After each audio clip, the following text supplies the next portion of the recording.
It is election night in the city of Tampa, and the mayor's race is heading into a runoff. Former police chief Jane Castor led the night with close to 48% of the votes. Philanthropist and former banker David Straz came in second with nearly 15%, but only about 20% of registered voters turned out today. We've got live 10 News team coverage. Emerald Morrow is with David Straz. First, Nightside's Eric Glasser is with Jane Castor. Eric, she was so close to taking the whole thing. Oh, that close, Carolina, at 48%, as you said. Look, there was no love lost between these two candidates on the campaign trail during the course of this election.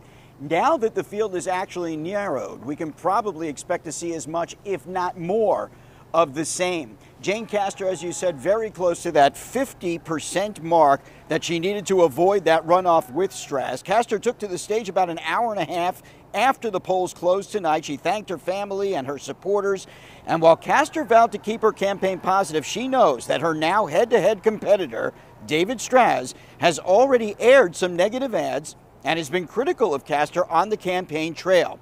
Here is what Tampa's former chief of police had to say about that. You know what? I've been a police officer for 31 years. I've been shot at, so there's not much he can bring that will affect me.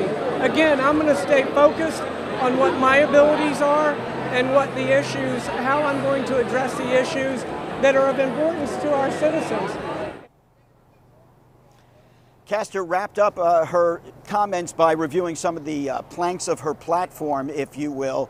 She talked about affordable housing in the city of Tampa, better jobs, also transportation. Not clear yet at this point whether she intends to reach out to some of her now former competitors to see if they will endorse her. But I can tell you this, the Castor campaign already told me this evening they've got a big announcement planned, likely an endorsement sometime tomorrow morning.